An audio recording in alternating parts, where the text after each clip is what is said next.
All students are joining. We'll wait for a minute. After that, we'll start our lecture. Okay.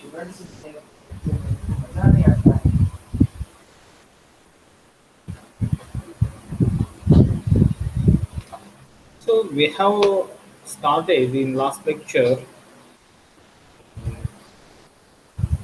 departmentalization or categorization of departmental work. Okay.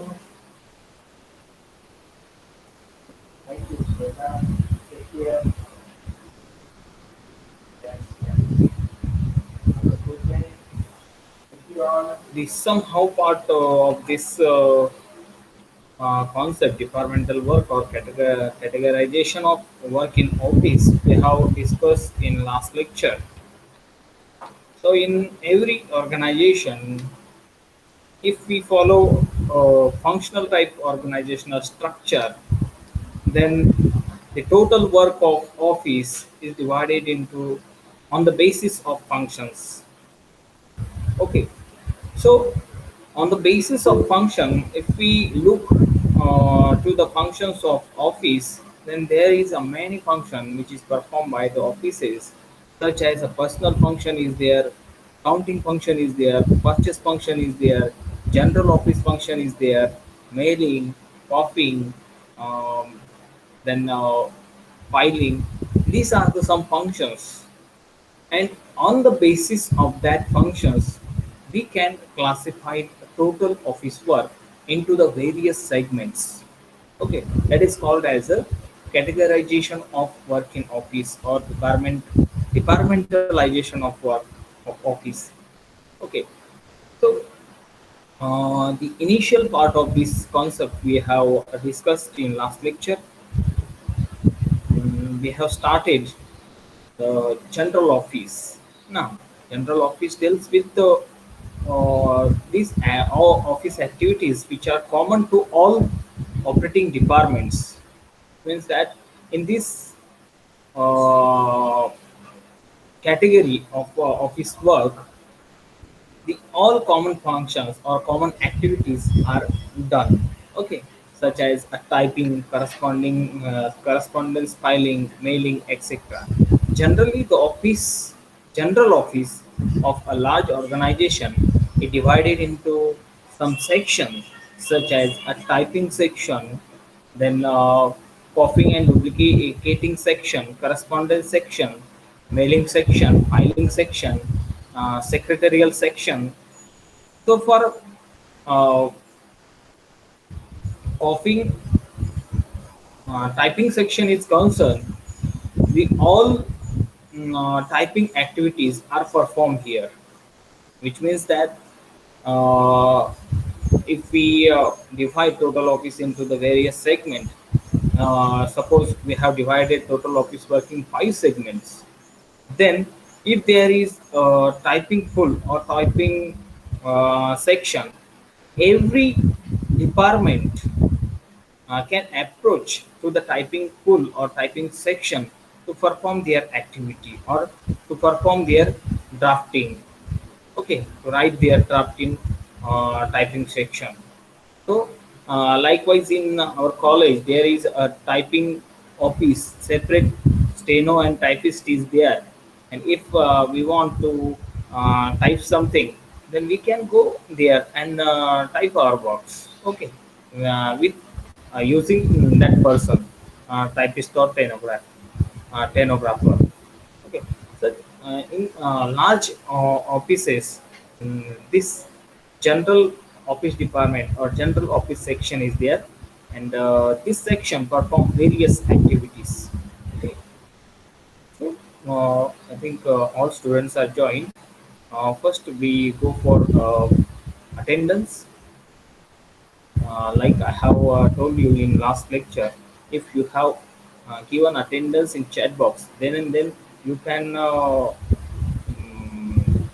put your attendance in classwork. Okay.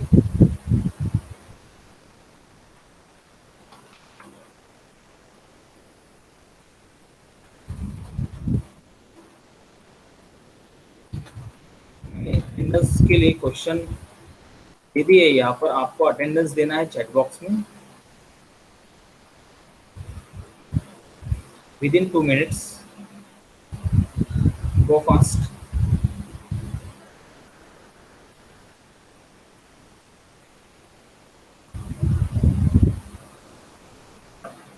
Okay.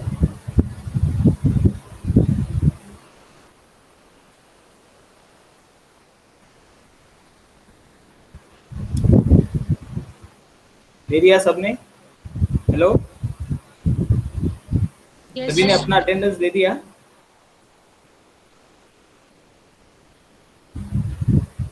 Hello Vishal. Yes, sir. दे दिया. Sir मेरा बाकी है। दे दिया sir. अभी किसका बाकी है तो प्लीज गिव योर अटेंडेंस। संयुक्ता ने दिया, प्रेरणा ने दिया। ओके,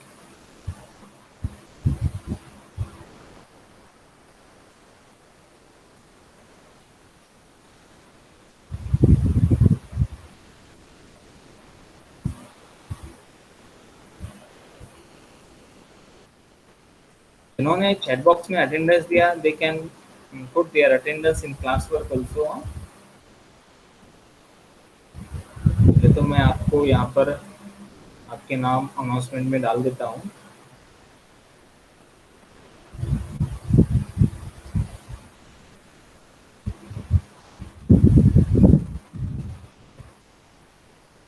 सर मैंने अभी दी है।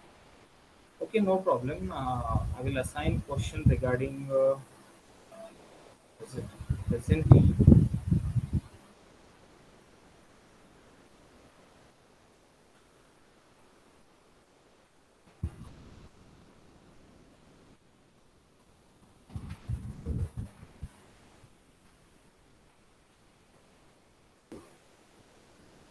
ये अटेंडेंस भी आपको देना है with in 2 minutes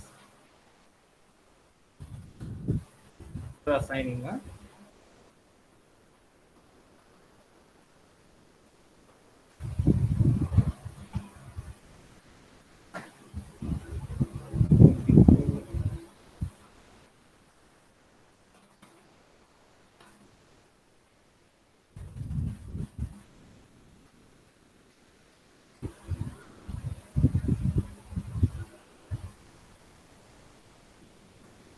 okay,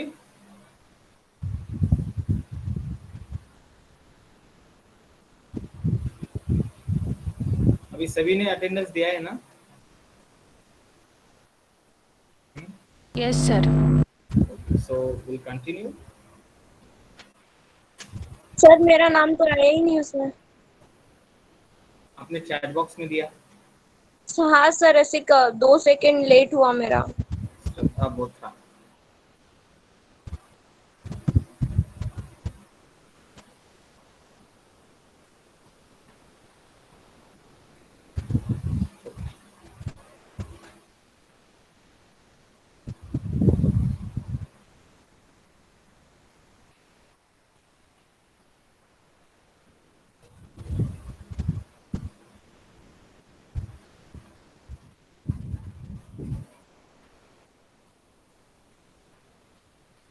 okay,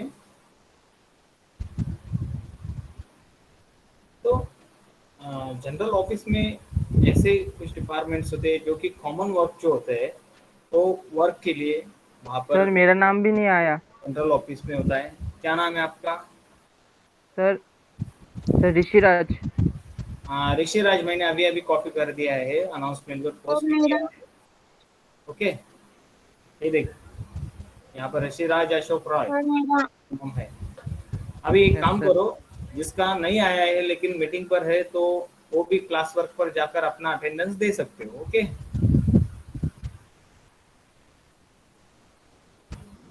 अगर आप मीटिंग में हैं तो आपकी अटेंडेंस लग जाती है। Okay, you can give your attendance. वहाँ पर थे हम। हाँ, तो जनरल ऑफिस में जो कुछ कॉमन सर्विसेज है, जो कॉमन एक्टिविटीज है, उसके लिए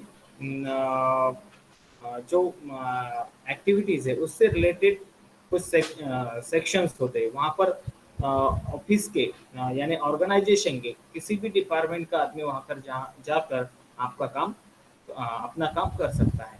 then copying and duplicating section is also there. Copying and duplicating section का काम क्या होता है, तो किसी भी प्रकार का अगर डुप्लीकेट डॉक्यूमेंटेशन वहाँ पर रिक्वायर्ड है, कुछ बुलेटिन्स होते हैं, कुछ डॉक्यूमेंट्स होते हैं, तो वहाँ पर जाकर हम अपना काम कर सकते हैं उस जनरल ऑफिस में।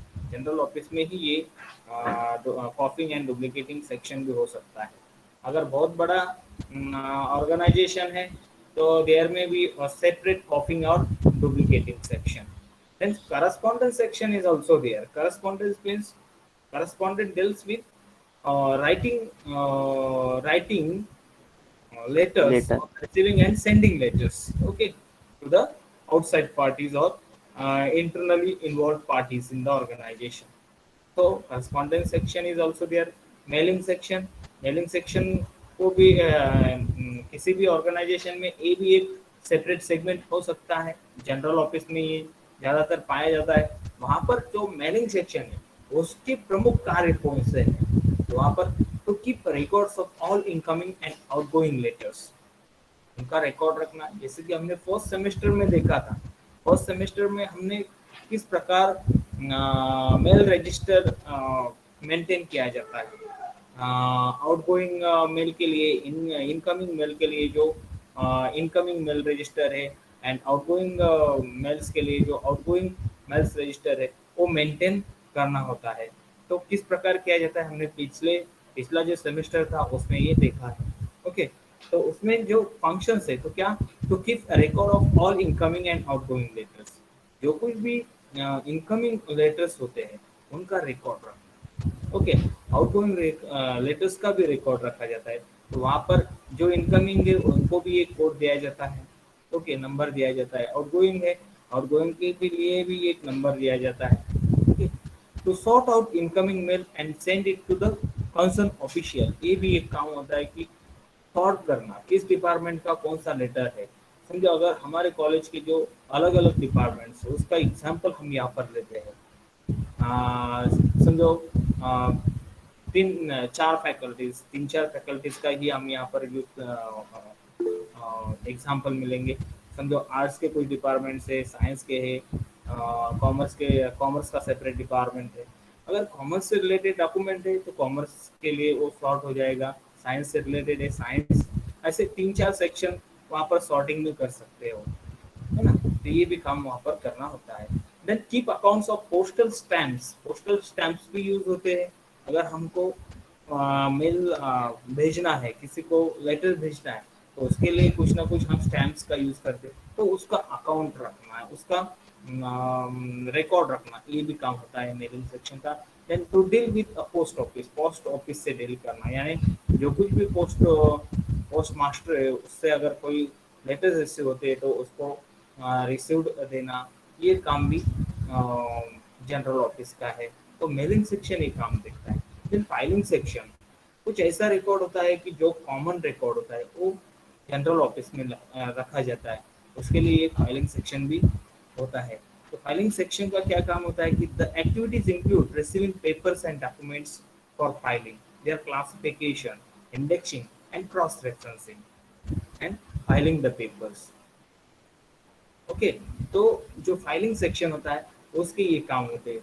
जो कुछ भी डॉक्यूमेंट्स रिक्वायर है उनको कलेक्ट करना, अच्छी तरह से उसको फाइलिंग करना, उनका इंडेक्सिंग करना, ये प्रॉपर फंक्शंस होते हैं फाइलिंग सेक्शन के।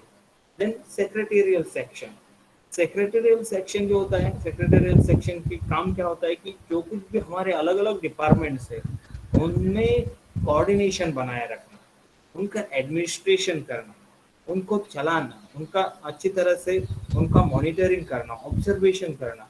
तो सेक्रेटेरियल सेक्शन जो होता है क्या काम करता है, नोटिस डिस्प्ले करना, नोटिस देना, अगर मीटिंग है तो मीटिंग का शेड्यूल तैयार करना। इसके अलावा सेक्रेटेरियल सेक्शन में और कई सारे काम किए जाते हैं, जैसे कि अगर शेयर्स या डिबेंचर इशू करने हैं उससे related documentation. Okay, it deals with the issue, forfeiture, transfer of shares, documentation and paper relating to the capital, finance and control of business, filing returns with the registrar of companies, preparation of reports, budgets, etc. these are some functions which is performed by the secretary. Okay, secretarial department. सो अगर आपको shares issue करने हैं, shares issue से related जो कुछ भी process है उसकी प्रोसेस करना, शेयर्स फॉरफीचर करने हैं, और फॉरफीचर का आपको मालूम होगा कि अगर कोई जो शेयर होल्डर है अगर किसी भी कॉल के अमाउंट पे नहीं कर पाता तो उसका जो शेयर है वो जब्त कर लेना, इसे कहते हैं forfeiture of shares. Transfer, transfer करना, शेयर्स ट्रांसफर करना। अ, तो इस प्रकार के काम जो है वो हमारे सेक्रेटेरियल सेक्शन के काम होते हैं, तो ये भी काम किया जाता है। Then the very important department in the office are purchase department. Purchase department perform the function regarding with a purchase of various assets and some consumable items.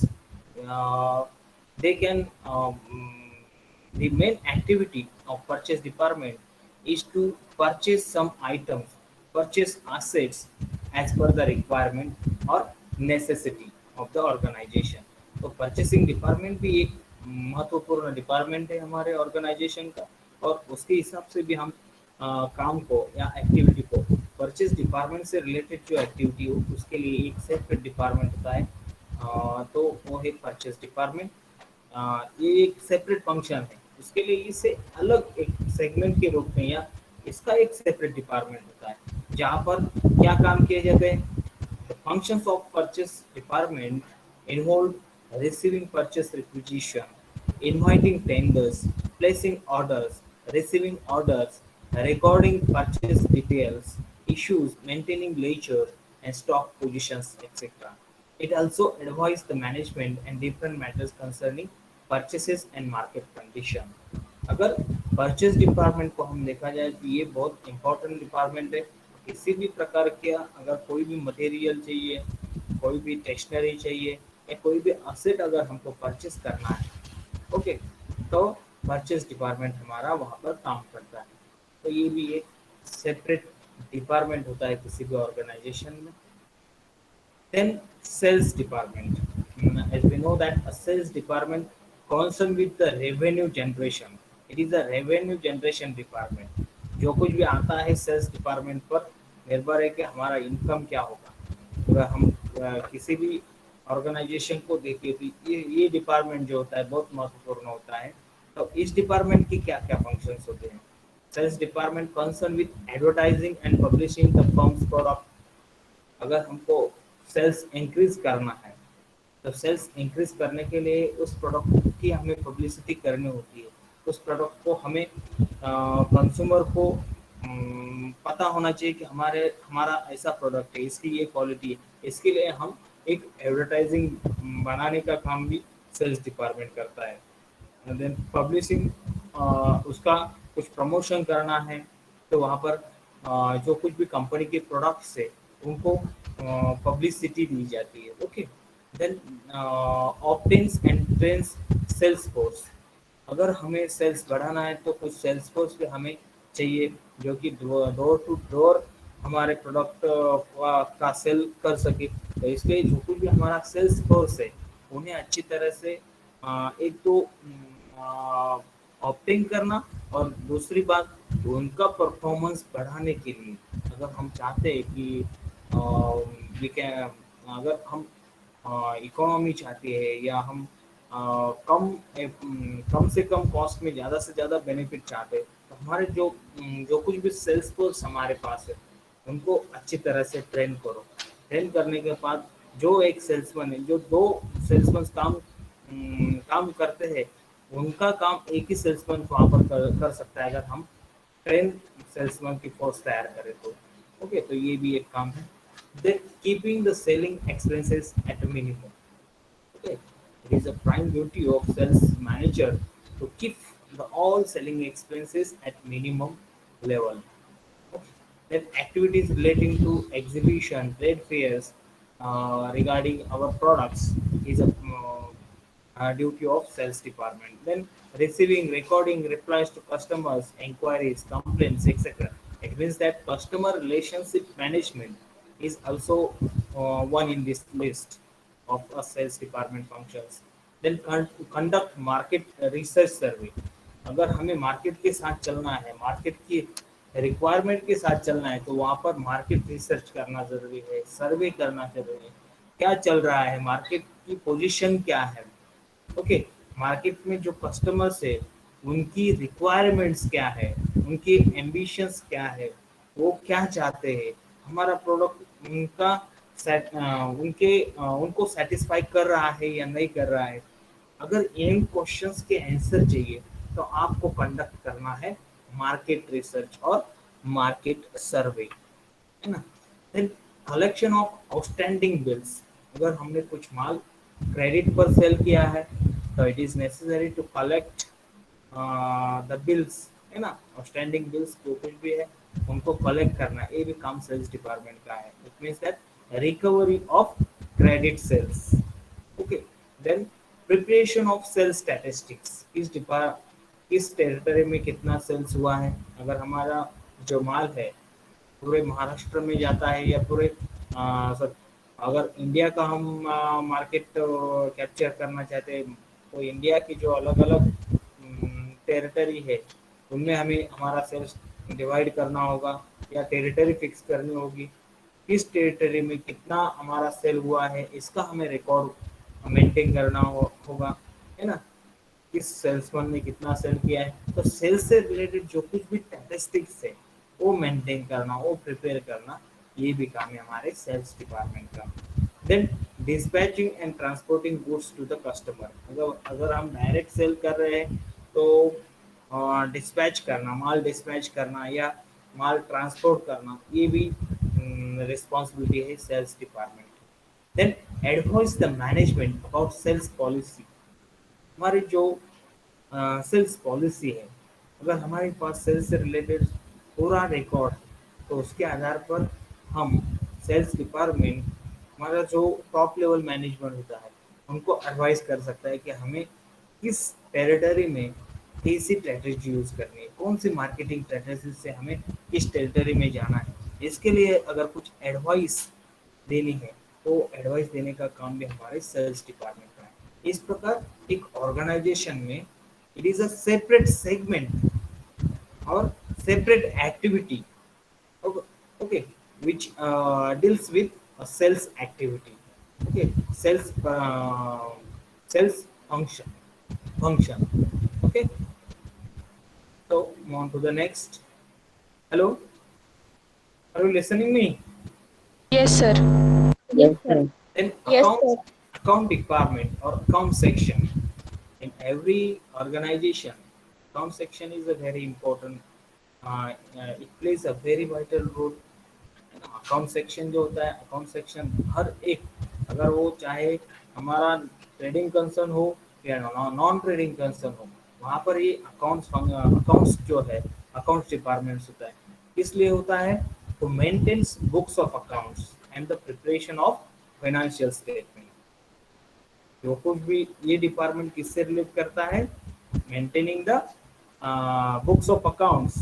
Accounts के कौन कौन से बुक्स हमें मेंटेन करने होते हैं, अगर किसी भी प्रकार के हम ऑर्गेनाइजेशन का एग्जांपल ले तो वहाँ पर एक तो हमें जर्नल है, लेजर है, वहाँ पर कैश बुक है, बहुत सारे कैश बुक के अलग अलग प्रकार है, कैश बुक है, परचेस बुक है, सेल्स बुक है, अलग अलग प्रकार के रिकॉर्ड्स हमें वहाँ पर मेंटेन करने होते हैं, बुक्स ऑफ अकाउंट्स मेंटेन करने होते हैं। Then preparation of financial statement, financial statement prepare करना।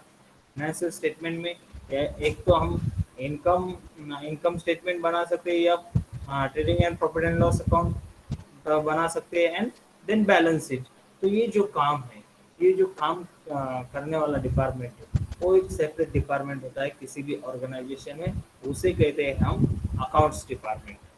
So what are the functions involved in account departments? These functions are account departments involved to keep records of all financial transactions. जो कुछ भी financial transactions है तो उनका record रखें.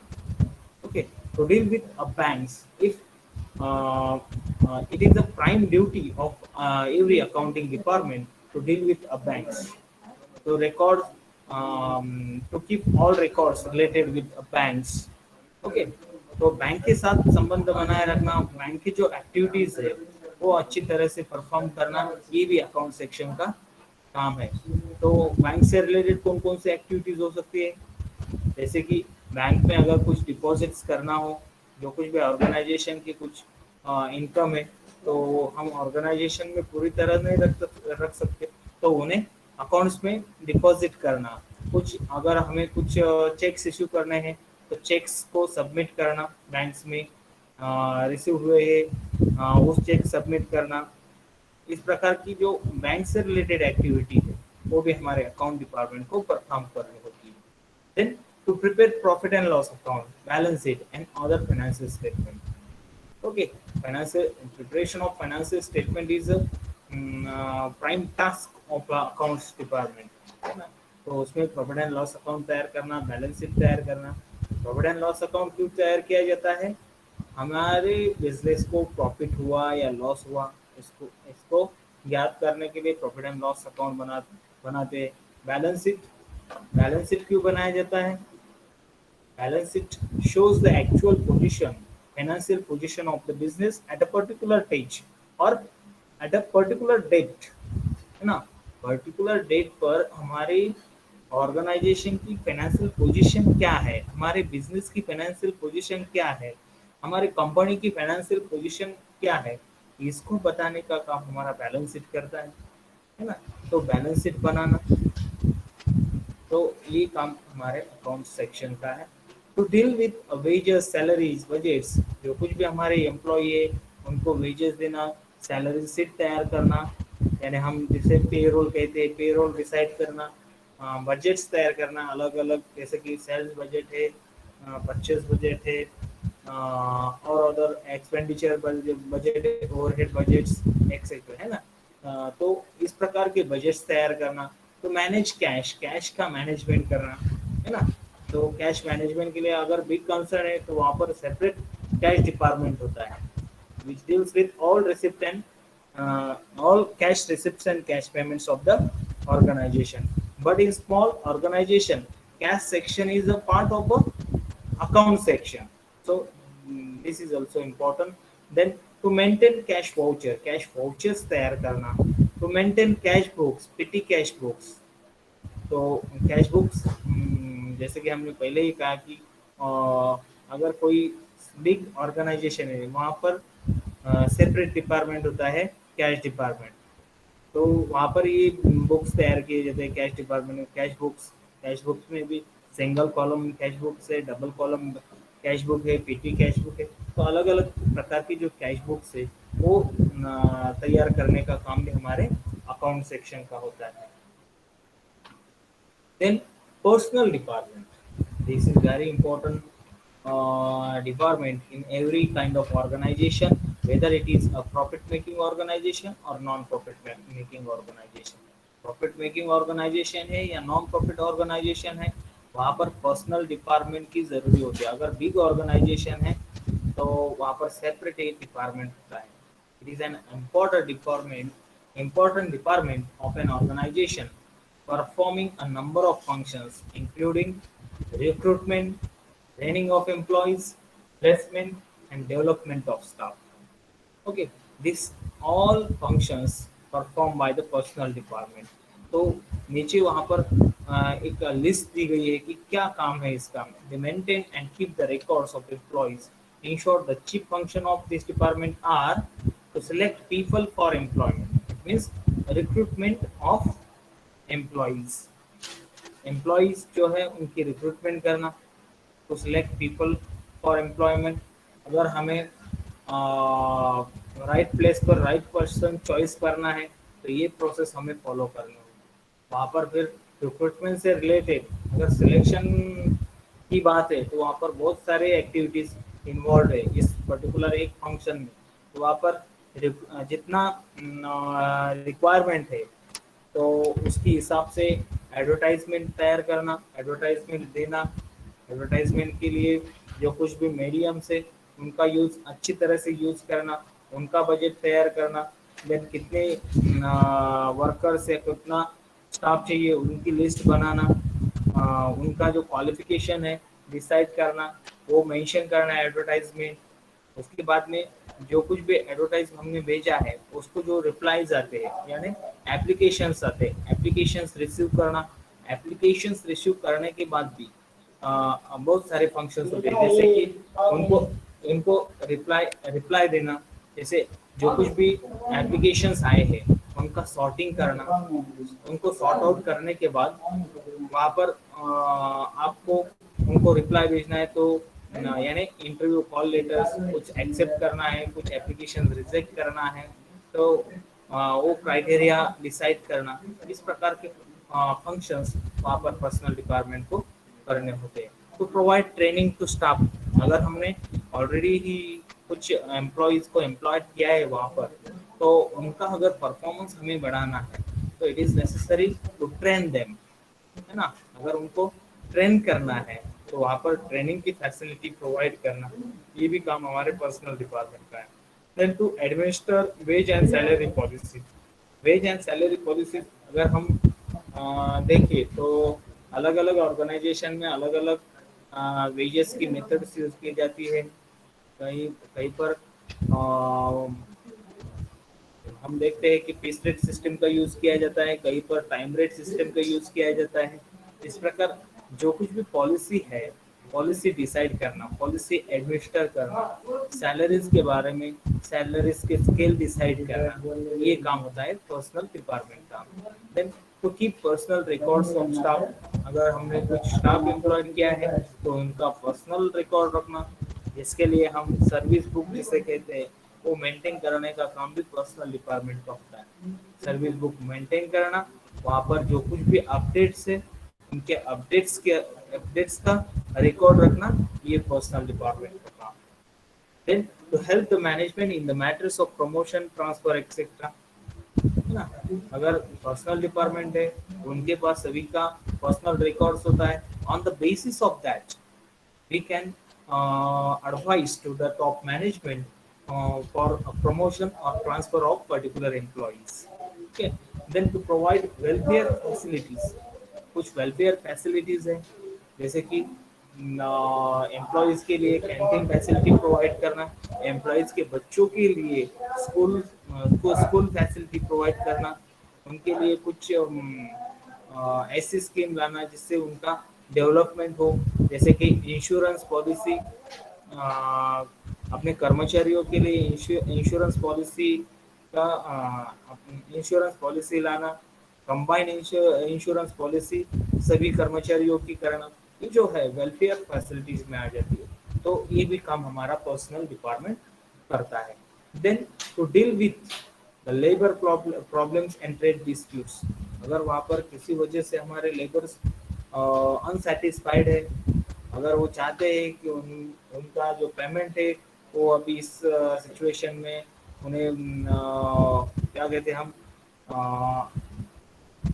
with compared to the other organization it is less, then there may be a problem regarding the trade disputes or trade unions, तो इसे solve करना, ये भी काम हमारे पर्सनल डिपार्टमेंट का है।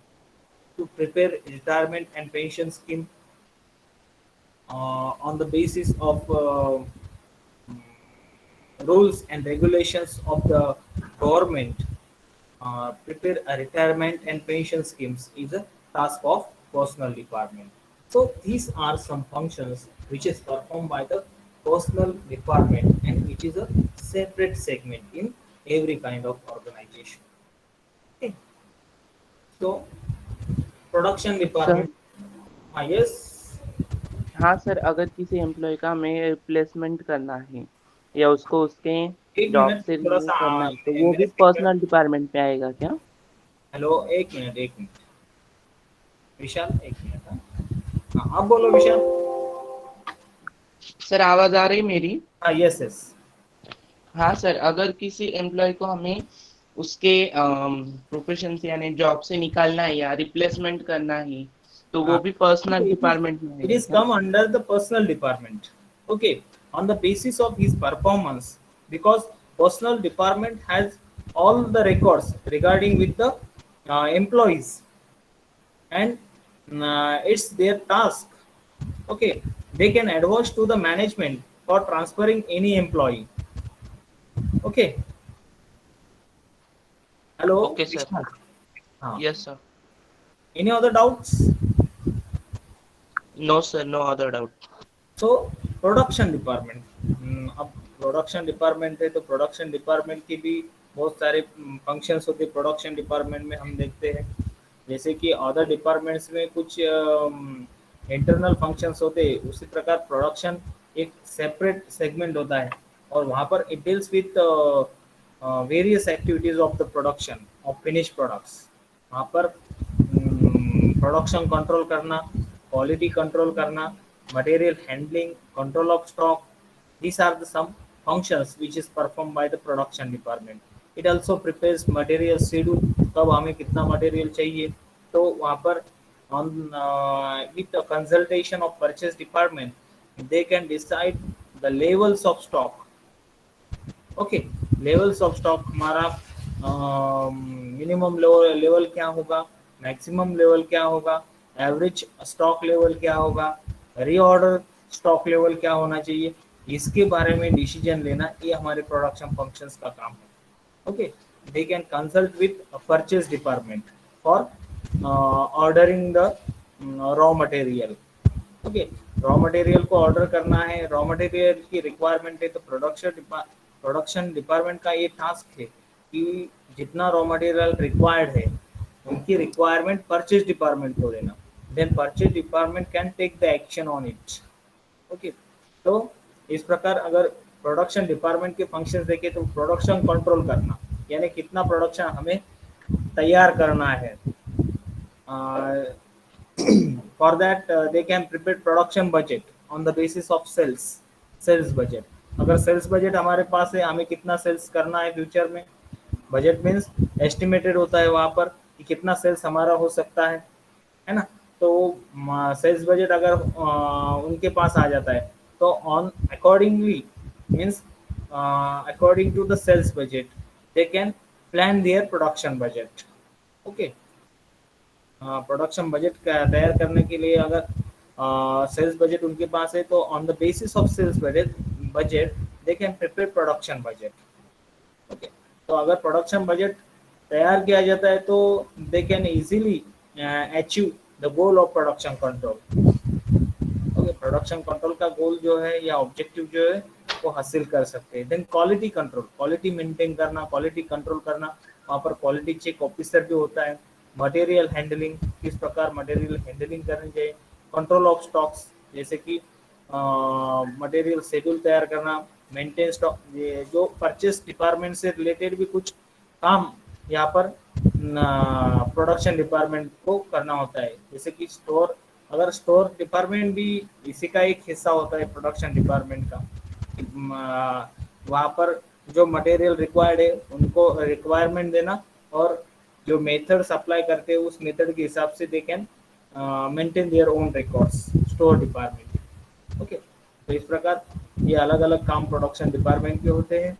तो ये भी एक सेपरेट डिपार्टमेंट हो सकता है किसी भी ऑर्गेनाइजेशन, जो most of the manufacturing organisation. Okay, export department, अगर कंपनी बिग है, मल्टीनेशनल है तो वहाँ पर एक्सपोर्ट डिपार्टमेंट भी होता है।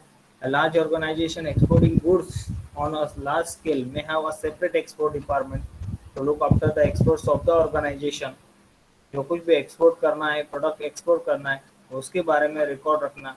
देन इट्स फंक्शंस इंक्लूड्स, जो एक्सपोर्ट डिपार्टमेंट है वो कौन कौन से फंक्शंस परफॉर्म करता है, तो उसमें आता है ऑब्टेनिंग एक्सपोर्ट ऑर्डर्स, जो कुछ भी हमें एक्सपोर्ट करना है उसके ऑर्डर रिसीव करना, ऑब्टेन करना।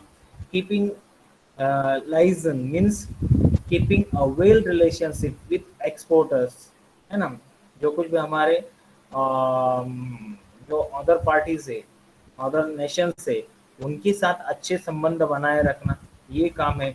जो कीपिंग लाइसेंस विथ इम्पोर्टर्स, जो उस देश के इम्पोर्टर्स है उनके साथ अच्छा relation, liaison means relation, contact, है ना, कॉन्टैक्ट बनाना। प्रिपेयरिंग एक्सपोर्ट इनवॉइसेस तैयार करना, arranging insurance and shipment of goods, जो कुछ भी माल हम एक्सपोर्ट कर रहे हैं वो अगर एक्सपोर्ट करना है, मतलब वो उसे जो अलग अलग वेज है, जैसे सी वेज है, तो उनका यूज करके हम माल भेजते हैं, तो वहाँ पर अगर कुछ बात हो जाती है, थेफ्ट हो जाता है, तो वहाँ पर हमें नुकसान नहीं होना चाहिए, इसलिए वहाँ पर इंश्योरेंस करवाना, शिपमेंट ऑफ गुड्स, गुड्स की जो गुड्स शिप में लोड करना है ना, ये एक्सपोर्ट डिपार्टमेंट की एक्टिविटीज है, तो इसके लिए भी सेपरेट सेगमेंट वहाँ पर हो सकता है।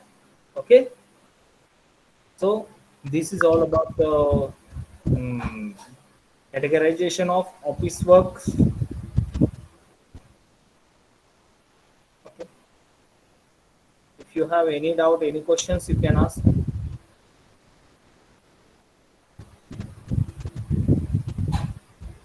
सर आपने दो जगह पर अटेंडेंस दिया है ना?